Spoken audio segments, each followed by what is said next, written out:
Hello everybody and welcome back to World of Warships Legends. My name is Spartan Elite 43 and tonight I bring you our first look at the new Tier 6 premium German cruiser, the Weimar. That's the best I've got for it. Let me just start by saying this, and I don't say this very often, okay? This is one of those, this is a ship that if you like cruisers you cannot pass up. I'm not joking. This ship is ridiculous in every imaginable way. It is absolutely ridiculous. So, if you like cruisers, this is a must-buy. Just say it. If you do not get this and you like cruisers, you're probably just going to hate life. That's just the way it is. This ship is OP. And I'm not even going to sugarcoat it. It is OP. It is broken. I don't know. They don't like to nerf premiums, so it's probably going to stay broken. But for God's sakes, this thing is absolutely disgusting. So let's get into it. Will I be picking it up? Absolutely. Absolutely. This thing's broken. I'm not joking when I say it's broken. It is broken. All right? Let's get into it. Why? What makes it broken? Well, first of all, we're running Karl von Muller as our commander. We're running Francesco Membelli and Nikolai Kuznetsov as our commander inspirations. We have Beyond Range, we have Igniter, we have Punch Through, and we have Fixated with Fully Packed as our commander skills. Now, you could go with Refill Station here, which would give you a little better reload time, obviously. But honestly, you don't need it.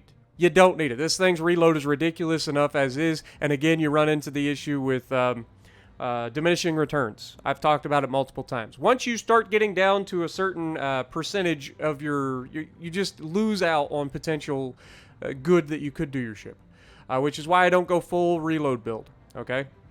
Now, this thing's really accurate on its own, so it doesn't need a full dispersion build, hence the reason we're using Kuznetsov and Membelli as our inspirations instead of the normal Norman, Scott, and Isiroko Yamamoto or something like that. We do have fully packed on, obviously. Let's take a look at the actual equipment that we're running here. We are running Aiming Systems Mod 1, and we are running both steering gears. You could swap this steering gears for Propulsion Mod because it is probably... it would be good to have the speed up and slow down as well as the rudder shift, but honestly, you need rudder shift on this thing because it is a cruiser and it gets absolutely smashed by most things that hit it with big guns. So keep that in mind. You want to try to avoid that. But we are running the sonar consumable, obviously. It's got a fantastic sonar with a 5.4 kilometer ship detection. The German sonars are already ridiculous, and this one is as good as the Yolang Tier 5 freaking Pan-Asian destroyer. Fantastic ship detection, okay? We also have our fighters, okay? We are running the community contributor flag and the permanent camo that comes with the ship. We are not running any other boosters on this thing. So, survivability, 32,000 hit points with a 10% torpedo damage reduction. Artillery is where this thing is absolutely insane. Okay, you've got 12 150 millimeter 60 caliber C-25 main guns. Okay, they reach out to 17.5 kilometers with this build. The reload is 4.8 seconds with this build. Now, you can get that lower. I understand. There's people out there probably going to have 4.2, maybe even a flat 4-second reload time if they go full reload on this thing. But you don't need to. Don't get me wrong, an extra 0.8 seconds on this thing would probably make a big deal. But getting some of the other negative aspects of the ship better is better in my opinion. 180-degree turn time on the turrets, 23.7 seconds. They're not that bad. HE shell maximum damage of 1700 with an 11% chance of setting fires. And the HE shells on this thing is absolutely ridiculous. You don't get the option for EOP on this, and you don't need it. This thing hits hard with regular AP or HE. It smashes things with HE and sets a lot of fires in the process. And then, of course, the AP shells are ridiculous as well. Maximum damage of 4,050 and have really good penetration angles from what I've seen. I've gotten some really nasty salvos against, not fully broadside Scharnhorst, which are very tanky. Cruisers get removed. Let's just stop that right there. Cruisers, if you're broadside to this thing, you're dead. Very quickly. if not in one single salvo. If this thing can get a full broadside on you, you're talking easily depth striking cruisers. Secondaries, 105 millimeter L65, so 65 calibers.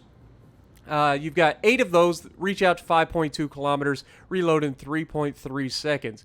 And they fire HE with a maximum damage of 1200 and an 8% chance to set fire with the secondaries. Okay, torpedoes. Just like the York, this thing gets 6 torpedoes per side. Okay, so you get 12 torpedoes together. But again, just like them, they are faster reloading torps at only 68-second reload, but they only go 6 kilometers and decent speed at 64 knots. So pretty average speed there. But 6-kilometer torp range doesn't leave you a whole lot of options, though this thing has fantastic torp launch angles.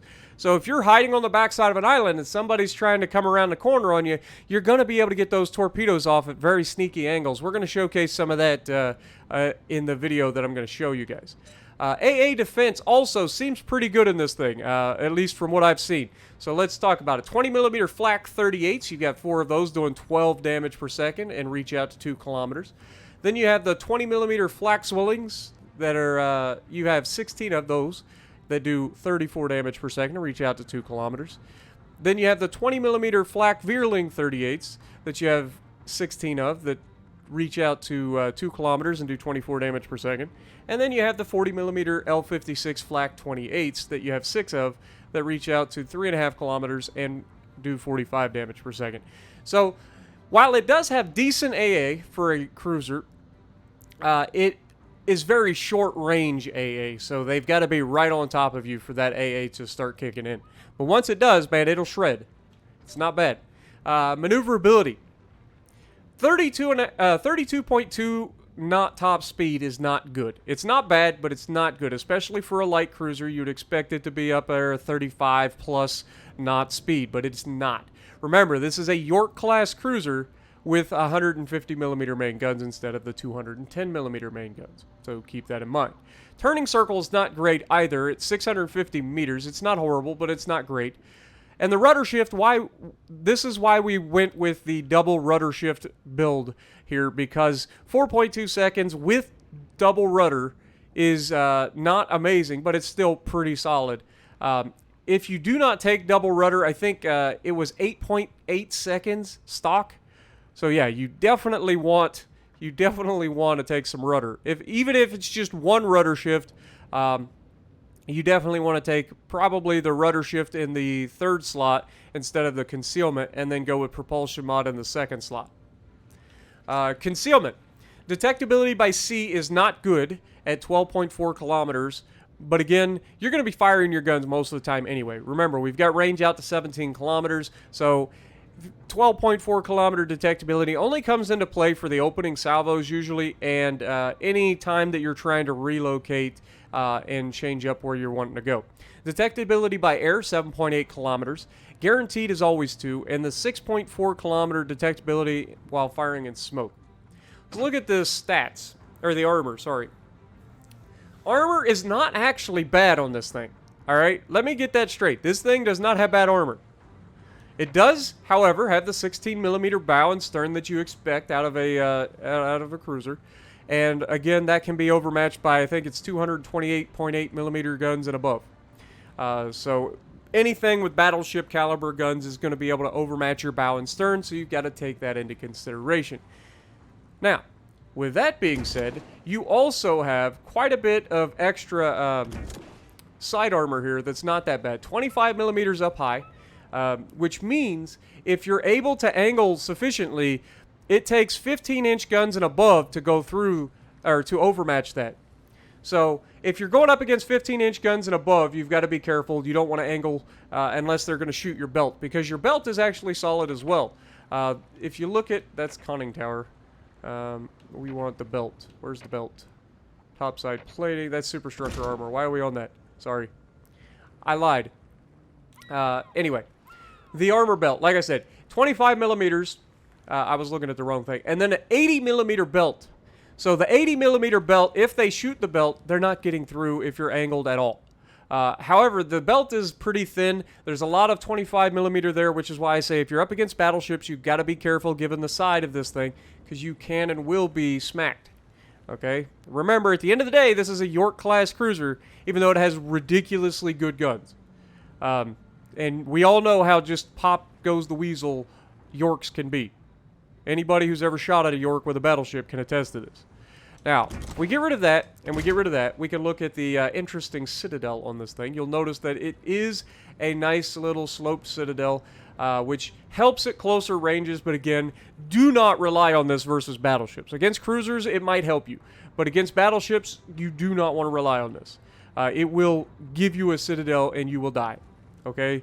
Just trust me. But other than that, it's not bad. It is slightly raised, which is never a good thing. But against cruisers, you're golden. It will allow you to get those full guns to bear and absolutely annihilate cruisers. You've got unmatched fire. What's the word I'm looking for? I would say firepower, but that's obvious. But you've got unmatched volley of fire or rate of fire. Nobody at your tier is going to match you for rate of fire. Like, nobody. The Helena is, what, 7, 8 seconds? So, you're firing 2 salvos to his 1. Almost. So, yeah. Nobody can match you. You've got a 12-gun broadside that reloads every 4.8 seconds. It's nasty. This thing probably should be a tier 7. Just say it. It's disgusting. It is that good. Alright? Overview. Guns aplenty. High number of guns allows for a lot of damage from a single salvo. And they are very good guns. Make no mistake. This isn't your average, okay, we slap a bunch of guns on the thing and call it, oh, it's got a lot of firepower. No. This thing is rail guns at anything less than 10 kilometers.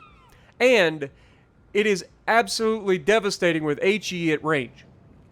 Okay? Extended sonar. The sonar's range and duration is increased. The range is fantastic on it. We already talked about that. Modest guns. The ship is armed with low-caliber main battery guns. Don't let that fool you. That's in there to make it look like this thing has some sort of balance. These 150mm guns punch above their weight. Do not sleep on these things. Battleships, if you go broadside to this thing will be hitting you for 4,000 damage with just the front guns. I'm not joking. And that's every 4.8 seconds. Doesn't take very long to get rid of your 60,000 hit points. If this thing gets a broadside on you, that's 8 to 10,000 damage every 4.8 seconds. Again, doesn't take very long to lose all your hit points. Weimar, a light cruiser that carries 12 150mm guns, a variant of Cruiser York with a different artillery composition.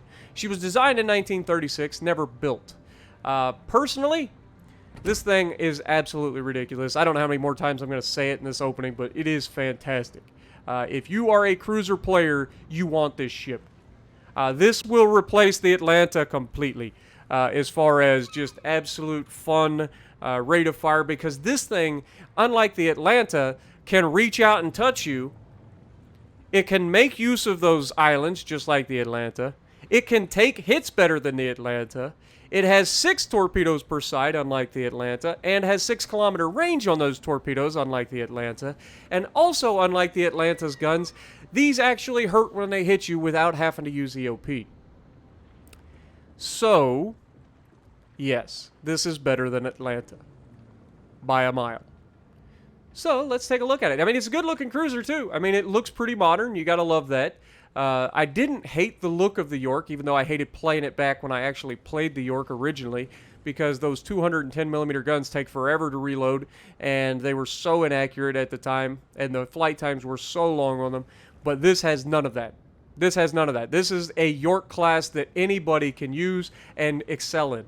So, with that being said, let's get to the gameplay.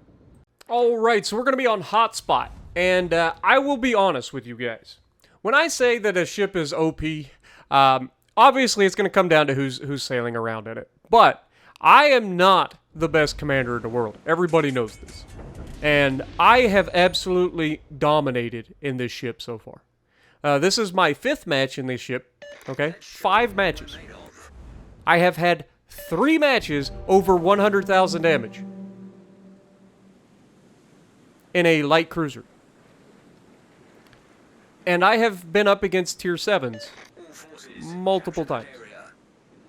This thing is as powerful as I'm telling you it is.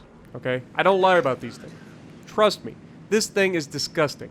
It's got amazing AP, it's got amazing HE, it's got decent range if you build for that so that you can hit it at range, and the shells don't take that long to get to the target, so you can hit relatively, accurately at range. So that's why I say that this thing is going to break matchmaking, and I'm going to have to rush this video to put it out there for you guys, because honestly, I want in on this. I want to make sure that everybody gets a chance to get this thing. Because Wargaming may just decide to pull this one off the shelves quickly. I don't think that they thought this through. This thing is game-breaking for Tier 6. It does not struggle to go against Tier 7s at all. Okay? And it dominates Tier 6, and we don't even talk about Tier 5s. Because I'm going to showcase what this thing does against a couple of Tier 5s in this. Even a Tier 5 battleship that can absolutely wreck this thing. And remember, I am not a cruiser guy, right? I don't mind jumping at cruisers and having a romp, but I am not a cruiser guy. And this thing will just absolutely wreck everything. Just saying. I feel bad for any battleships that play against these things, which means myself at some point, obviously. Look at that, 10 shots out of 12. Hit the target, we get a fire on the opening salvo. Dude immediately damage cons, because every goofy battleship player does what they do. And then we turn and we get another shot on him. Look at the damage we're doing. And another fire. And that's a permanent one. And then Molotov's like, hey, we got this. I'm going to come around the corner. I'm going to smash this guy because I'm in a primo Russian cruiser. Except rear turrets can reach around the island and we get 2 citadels. He's firing HE at me because reasons, and he's dead. Well, if I had actually aimed that shot properly, he'd be dead. I kind of screwed the pooch. But there's the citadels, and down he goes. He had no chance. None. If you go broadside to this thing in a cruiser, you are dead in seconds. Seconds. People thought it was bad when they go broadside in front of the Helena, which I just showcased. But the Helena has 8 seconds load time. Like, it's slow reload. I say slow reload like this. It's a Helena. It's not a slow reload. This thing just has an absurd reload. Absurd. We're talking Atlanta-esque reload with 150mm guns. It makes no sense. I don't understand it. Who thought that this was balanced at Wargaming? For real. Like, I want to meet the person that goes, Weimar, how can we make this thing balanced? Okay, we give it 150mm guns, so because of that, we're going to give it the best of everything in class. What do you mean, the best of everything? Oh, I guess it's going to have less torp range than the French cruisers have, so there's that. But it's got best-in-class sonar, it's got best-in-class freaking quantity of torpedoes, I believe, because it's got 6 torpedoes per side. I don't think anybody gets more than that. I could be wrong. Let's see. What else does it have? It has decent armor. Yes, it can be touched, especially if it over-angles. But, like, there's no real downside to this ship. The turret traverse isn't the fastest. Maybe that's what they think balances this thing. But honestly, that isn't even an issue, because you don't need to get all the turrets to bear at every time. Like, you just don't. Now, here, we're going to take a little more damage against this enemy Weimar than we should, because I am just going to showcase how poor I can aim at times. That's all this is. Like, this engagement here is the only one at which I go, man, I really flubbed this engagement. I was assuming he was going to die quickly. We've got the HE loaded because he's constantly shifting back and forth. We don't want to waste AP because he's likely to bounce it anyway. So we're just trying to finish him off with HE very quickly. And as you can see, we're shredding him. Shredding him. Once you get all these guns to bear, like, whatever you're shooting at dies quickly. Now, he turns out, and again, I kind of lead him here, and I expected him to be dead here. You can see I lock the guns, I turn in, and he survives. He hits the brakes. And he manages... Good lord, I just lost my freaking mind right there. Had a stroke a little bit. But he manages to survive, and then I thought he was dead here, but we get 2 hits and no kill. Like, he's surviving what he shouldn't survive, and that's what I'm telling you about this ship. I've taken battleship caliber rounds in the backside of this thing and bounced them and shattered them. This thing is not weak. It is ridiculous. I don't know how many more times I gotta say it. Look at these sneaky torps. All right, he about got me. Luckily, they ran out, but I was already stopped as well because I kind of anticipated it. And finally, we get the 66 health to take him down. So we hit that man with 2 shells when he had 66 hit points and didn't kill him, even though one was a full pin and one was a ricochet. So you gotta love that too. But here we're going to showcase just how disgusting these guns are at reaching over islands. Now, obviously we can't shoot over the island right now. The game tells you can't because you don't have the ability to hit all of the shells. But you can see that the rear guns are actually somewhat clearing the island when I reverse a little bit. So we're going to use that to our advantage, and we're going to go over here and actually get it. Now, we did manage to solo cap the base, which is always a good thing. That's going to give us some extra XP. We've got this beautiful shots at the Warship, which we're able to lob the little island, literally right next to this island. We're able to lob it and hit this guy at 6 kilometers. Like, these shells are so good at getting around the island. And you can see I'm backing out just enough to get the rear guns, and we're going to be able to finish, well, I say we're going to be able to finish the guy off. The York actually gets the kill. Then their York gets spotted temporarily, and I noticed that they have torpedo bombers heading my direction, as well as a New Mexico. So we have both of the battleships in this match against us here, and so we absolutely dominated the Warship with God shells from the moon, and now we're going to dominate the New Mexico in close quarters combat. And this is exactly what I'm telling you. Like, you guys, I don't know. I feel like I'm overselling it, and people are probably going to be mad at me when they buy it and it doesn't perform the way they thought it was going to. And that's why I usually don't do this. But I'm telling you, this ship is extremely powerful.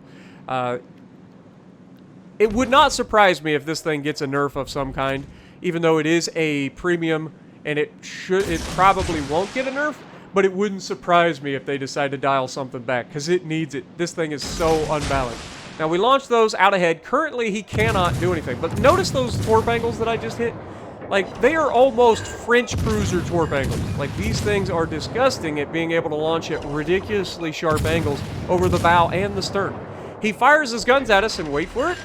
Yeah, just overpin. He hits a couple of shells and overpins. And then he just gets dominated. He turns out he does exactly what I expected him to do, and he's going to eat torpedoes. Plus, I've got beautiful shots with the HE to set a fire. That's a perma-fire. He's perma-flooded. He's got a single perma-fire, and I believe we end up getting a double perma-fire here when I shoot at the bow. But he's too angled to use the AP at the moment, and we don't need to. He's going to die very quickly with a flood and fire. There's just nothing he can do. And down he goes. He does fire one last time at us, I believe. Yep, here it comes, right through the backside. One hit for 1,800 damage, because balance. We're going to take a few shots here at the York. The York's going to be dodging. We're not going to get any hits, I don't think. I don't remember hitting the guy. But we are going to at least shoot at him. And look at the amount of firepower that you're able to put on target. And it's not that bad a dispersion. Remember, this is not a full dispersion build. You could make this even more disgustingly accurate. But again, it's more, for me, it's more about trying to get rid of some of the negative aspects of the ship, like the steering and the, that sort of thing, rather than going for an all-out accuracy build or an all-out steering gear build or what have you. So that's my personal opinion, or an all-out reload booster or reload skill. So for me, it's about trying to diminish the weakness of the ship and take what I can get with the strengths. And you can see, like, this thing has just absolutely dominated this side of the map. 3 kills, 96,000 damage, couple of torp hits, 4 citadels on the cruiser. Like, we dominated. We're only at 146 targets hit, too. It's not like we've hit 300 rounds and we've got 100,000 damage. No, we've hit 146 targets and we've got 100,000 damage. Of course, those 2 torpedo hits come in real handy with the flood. But regardless, we would have still gotten rid of that New Mexico, because if he'd have stayed broadside to me, I would have switched to AP and showed you just how fantastic the AP is on a battleship. Because the New Mexico is a gigantic battleship and just begs for all of the penetrations. I was ripping a Scharnhorst apart with the front guns, and he's a much harder target to get penetrations on. New Mexico is such a big target, it's just easy to freaking pin with AP from a cruiser. But Yeah, we saw the destroyer, or we saw the torpedo bombers fly out from in front of us. So I go ahead and put up my fighters here to see if we can spot where the fighters are going to pop up for the enemy aircraft carrier. Remember, aircraft carrier is much easier to spot nowadays, thanks to the new patch. So I was hoping, it looked like he was going to be right on the other side of this island from me, which is why I wanted to know ahead of time. He is not. He's actually on the backside of the next island in the cap at Alpha. You can see I am starting to rotate the guns to the left of the ship because I'm anticipating a fight with the carrier coming up. And there's where he gets lit, and he is about to pull out in front of us, broadside on. And I'm going to showcase just how disgusting this AP actually is. Everybody knows that, you know, a carrier broadside is a citadel magnet for any cruiser or destroyer. Battleships tend to overpin them, but this thing does not overpin. Look at this. There's one citadel. We got 4 overpins. I get it. I get it. But we got our high cal, and then we just stacked, you know, 5 more citadels on top of it. That one, he turns out a little bit. We aim a little too far forward, but we adjust our aim, and down he goes. This thing is disgusting. There's not a bad thing about this ship other than the steering, and you can fix that with a couple of steering gears mods. Now, we've got a London and a Dallas, I believe, in a division on the cap at Bravo. I'm going to jump into the cap to get some more XP because why not? I've already got 1 solo cap, might as well make it a second. And we're going to start trying to burn down this London. We've already got our guns turning, and like I said, they are a little on the slow side for turrets for light cruiser, but honestly, they're not that bad, and they get there relatively quickly. And you can see, checking with the torpedoes, he's not pushing out. He's dropping smoke, he's stopping, he's going to sit there in his smoke with his buddy. He's got spotting by the planes, so that's what they're going to use to try to get rid of us. And fortunately for me, these guys don't come after me. They actually are shooting at the, I want to say it's a York in the center of the map. We shoot down one of the fighters. Obviously, the carrier's fighters are behind us. So we're going to get a couple more planes shot down here, which is another good thing. Gotta love that. But again, these guys could easily have resetted me here. They could have burnt me down because I've been spotted by this guy's planes this whole time. But because they decided to focus the York, I get away with it. We're going to get this easy base cap, and then we're going to move in and get some good chunks out of the Dallas. Now, I noticed Dallas is broadside to me, so I go ahead, switch over to the AP because I want to absolutely massacre this dude. And as soon as I switch to AP, it's like he knows, and he starts pulling forward. So then I have to adjust aim, and by then, he just gets punched in the mouth. But we get the kill with a Citadel and our Kraken Unleashed. You gotta love it. Little Kraken to put a cherry on top, right? Now, we're shooting AP at this angled London, which is not preferable. Again, should have switched to HE a little bit sooner, but it doesn't matter. As soon as we recognize and we shoot the HE, this guy's going to get obliterated by a battleship. But we did everything in this match. We literally did it all. And you can see I just now switched over to the HE. We did get some good damage off of him, but as soon as we switched to the HE, he gets smashed by the York. I thought it was the battleship that got him, but either way, he goes down. And hopefully you guys enjoy it. And again, this is something I don't do very often. I don't like to post the video on the day of the release just due to the fact that I like to give the other guys a chance to get some views. But 3,300 base XP, 5 kills, top of the leaderboard, high cal, first blood, Kraken Unleashed, all the things. So if you like what I'm doing, punch the like button, leave a comment below, subscribe to the channel if you haven't already, and as always, I will see you in the next video.